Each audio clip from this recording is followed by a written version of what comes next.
జనాలు వెర్రి వాళ్ళు చేసి మాకు హైందవ సోదరులను మోసం చేయాలని అనుకునేవారు జాగ్రత్తగా వినండి. రాముడికి అంత పౌరుషం ఉంది. సీతను పట్టుకెళ్ళిపోతే రావణాసుని సంహారం చేసి ఎంతో పెద్ద యుద్ధం చేసి ఎంతో మంది చచ్చిపోయారు. సీతారాములు కలపడానికి కోసమే ఇదంతా. ఓకేనా? సీతని రావణాసుని నుంచి సీతని రాముడికి అప్పగించాలని ఎందరో వానరులు చచ్చిపోయారు. ఎంతో పెద్ద యుద్ధం జరిగింది. ఒరే సానాసి, రాముడి కోసం చనిపోయిన వానరులందరూ మళ్ళీ తిరిగి బ్రతికారు. దేవతలందరూ వచ్చి వాళ్ళని చక్కగా అందరినీ బ్రతికించేయారు. ఇది తెలుసా నీకు?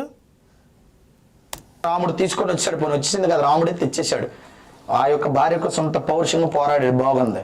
రాముడు సీత ఒంటి మీద చేస్తే బాగోదని తీసుకెళ్ళిన ఒకే ఒక కారణంగా రాముడు చేసినట్టుగా మీరు చెప్తారు. బాగానే ఉంది. ఇప్పుడు రాముడిని పక్కన పెట్టుకొని ఈ బ్రాహ్మణులు తాళి కడుతూ ఉంటుంటే రాముడు ఏమి చేయట్లేదా? ఏం చేయలేడా? రాముడి పేరు చెప్పి, శివుడి పేరు చెప్పి, ఎంత దారుణం అండి ఇది. వెంకటేశ్వరుడు పేరు చెప్పి ఎవరికి తాళి కట్టేది? అమ్మ పద్మావతి అమ్మకి బ్రాహ్మణుడి తాళి కట్టేస్తాడు. ఏమండి? పార్వతమ్మకి బ్రాహ్మణుడి తాళి కట్టేస్తాడు. ఓకే, ఇక చివరిగా సీతమ్మకు కూడా. సరే, ఇప్పుడు ఓవరాల్గా వీడి బాధ, వీడి ఆక్రోశం అర్థమైంది కదా. సీతారాములకి ప్రతి సంవత్సరం కళ్యాణం చేస్తున్నారు. అసలు అలా చెయ్యమని ఎక్కడుంది? ఏ శాస్త్రంలో చెప్పారో?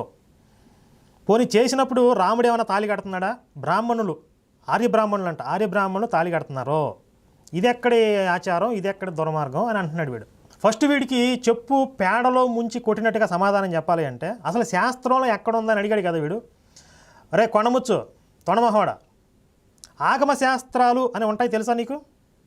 ఆగమ శాస్త్రాలు అంటే దేవాలయాలను ఎలా నిర్మించాలి, దేవాలయాల్లో అర్చామూర్తిని ఎలా ప్రతిష్ఠ చేయాలి, అక్కడ పూజా విధానాలు, విధి విధానాలు ఎలా ఉండాలి, విధి నిషేధాలు ఏమిటి అని సవివరంగా తెలియజేసేటువంటి శాస్త్రాన్ని ఆగమ శాస్త్రం అంటారు. ఆగమ శాస్త్రంలో సీతారాములకి కళ్యాణం ఎలా జరిపించాలి అనే విషయాన్ని ఒకసారి మనం పరిశీలన చేద్దాం ఎలా ఉందో. అక్కడ వివాహం జరిపిస్తున్నటువంటి ఆ బ్రాహ్మణ పండితులు ఎవరైతే ఉంటారో వాళ్ళు ఈ ప్రార్థన చేస్తారనమాట. సముద్రతనయే మాతర్ లక్ష్మీస్త్వాం ప్రార్థయామ్యహం. మాత, ఓ లక్ష్మీదేవి, ఇక్కడ తల్లి అంటున్నారనమాట. లక్ష్మీదేవిని తల్లిగా భావిస్తూ ఆవిడికి ప్రార్థన చేస్తున్నారు. మాంగళ్య సూత్రం దేవేన యుష్మత్ కంఠ సమర్పణే. అమ్మా, ఈ మాంగళ్య సూత్రాన్ని అయ్యవారు నీ కంఠంలో అలంకరించమన్నారు. నియోగితహం బధ్నామి గృహాణ పరమేశ్వరి. నన్ను ఒక పరికరంగా నియమించారు.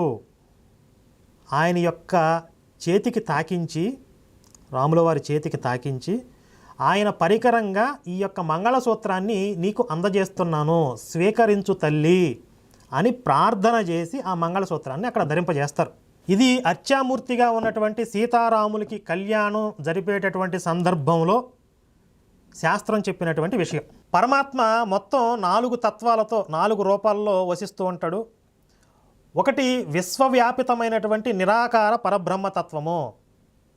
ఆ తత్వంలో ఉన్నప్పుడు ఎవరికీ గోచరం కాడు, దేవతలకి కూడా దుర్నిరీక్షుడు, చూడటం కూడా ఎవరికి సాధ్యం కాదు. అక్కడి నుంచి ఒక మెట్టు దిగుతాడు, ఒక స్థాయి కిందకు వస్తాడు. వైకుంఠం, కైలాసం ఇత్యాది తన యొక్క పరంధామంలో నివసిస్తూ ఉంటాడు. అక్కడ దేవతలకి మాత్రమే దర్శనం అవుతుంది, వాళ్ళు మాత్రం దర్శింపగలరు ఆ పరమాత్మని. అక్కడ నుండి ఇంకొక మెట్టు దిగుతాడు, ఇంకొక స్థాయి కిందకు వస్తాడు, అవతారాన్ని తీసుకుంటాడు, భూలోకంలో సంచరిస్తాడు. రాముడు, కృష్ణుడు, పరశురాముడు ఇత్యాది అవతారాలు చూసాం. అప్పుడు కూడా అందరికీ ఆయన యొక్క దర్శన భాగ్యం లభించదు.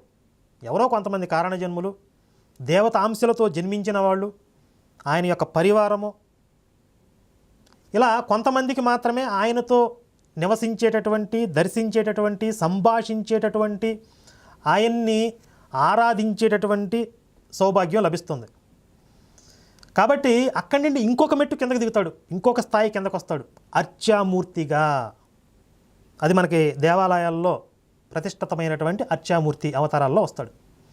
ఇక్కడ ప్రతి ఒక్కడికి, ప్రతి మానవుడికి అందుబాటులోకి వస్తాడు. అంటే ఆయన మీద భక్తి, ప్రేమ కలిగినటువంటి ప్రతి భక్తుడు కూడా ఆయన్ని ఆరాధించవచ్చు, ఆయనకి చక్కగా చేయాలనుకున్నటువంటి ఆ సపర్యలన్నీ చేసుకోవచ్చు, సేవలన్నీ చేయొచ్చు, ఆనందించవచ్చు, తరించవచ్చు. మరి 4 రూపాలలో ఈ 4 తత్వాలతో ఉన్నప్పుడు ఏ స్థితిలో ఎలాంటి ధర్మాలను పాటించాలో ఆయా ధర్మాలను పాటిస్తూ ఉంటాడు. వైకుంఠంలో ఉన్నప్పుడు కొన్ని ధర్మాలను పాటిస్తాడు.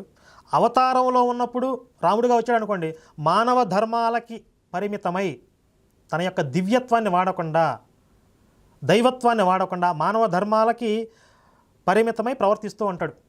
అలాగే అర్చామూర్తిగా ఉన్నప్పుడు ఆ యొక్క స్థితికి అనుగుణంగా ఆ ధర్మాలకు పరిమితమై ప్రవర్తిస్తూ ఉంటాడు. అర్చామూర్తిగా ఉన్నప్పుడు కదలకూడదు కదా, కదిలితే వీళ్ళే దొడుచూ వస్తారు.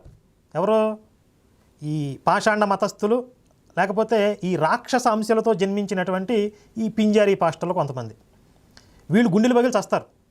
కాబట్టి అర్చామూర్తిగా ఉన్నప్పుడు ఆయన ఎలాంటి ధర్మాలను పాటించాలో వాటినే పాటిస్తూ ఉంటాడు. కనుక అర్చామూర్తికి కళ్యాణం జరిపేటప్పుడు ఎలా జరిపించాలి అని ఆగమ శాస్త్రాలు వచ్చాయి. అందులో ఆ వేద పండితులు ఎవరైతే ఉంటారో భగవంతుడి యొక్క పరికరంగా ఆయన యొక్క ఆజ్ఞను పొంది ఆయన చేతిని తాకించి ఆ మంగళసూత్రాన్ని అమ్మవారి మెడలో వేస్తారు. అలాగే భగవంతుడికి ఊరేగింపు సేవలు చేస్తారు.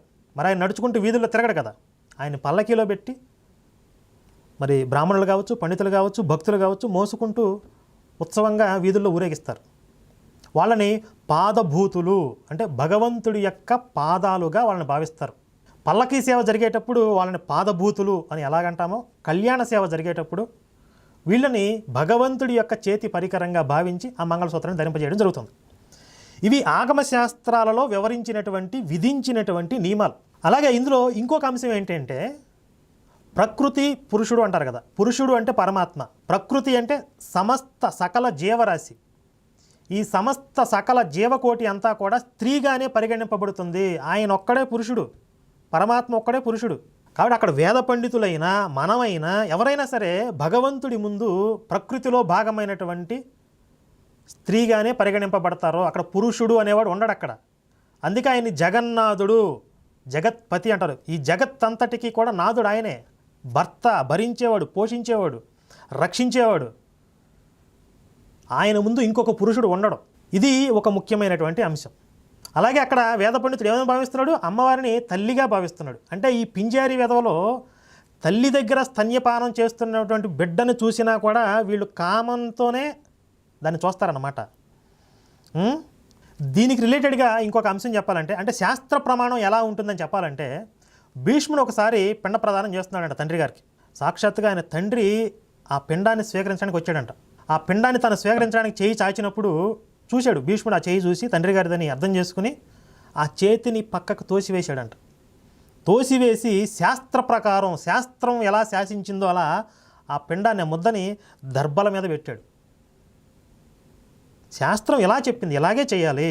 సాక్షాత్తుగా తండ్రి పైలోకం నుండి వచ్చి భీష్ముడు పెట్టినటువంటి పిండాన్ని స్వీకరించాడని చెప్పి లోకం అంతా గొప్పగా చెప్పుకునేవాడు. కానీ ఆయన ఒప్పుకోలే, శాస్త్ర ప్రమాణం అది.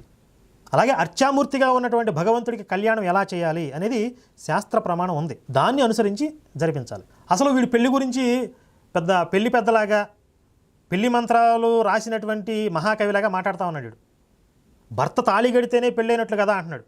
కొన్ని సాంప్రదాయాల్లో పూర్వం రాజులు వాళ్ళ యొక్క ఖడ్గాన్ని ఇచ్చి పంపించేవారు. ఆ ఖడ్గం స్త్రీ స్వీకరిస్తే వాళ్ళిద్దరికి పెళ్ళైనట్లే, ఆమెను భారీగా స్వీకరించేవాళ్ళు. ఇలాంటి కొన్ని సాంప్రదాయాలు ఉంటాయి. మరి ఆ ఖడ్గం తీసుకెళ్లేది ఎవరు? రాజు యొక్క ప్రతినిధులుగా కొంతమంది స్త్రీలు వెళ్ళేవాళ్ళు. అలాగే మనకి శాస్త్రంలో భగవంతుడు మాట్లాడుతున్నాడు, భగవాన్ ఉవాచ అంటారు. సాక్షాత్తుగా భగవంతుడు వచ్చి మాట్లాడితే మనం వినగలమా, తీసుకోగలమా? అంత శక్తి మనకుందా? ఎందుకంటే సముద్రంలో ఒక నీటి బిందువు లాంటి సూర్యుడినే మనం కన్నెత్తి చూడలేం కదా.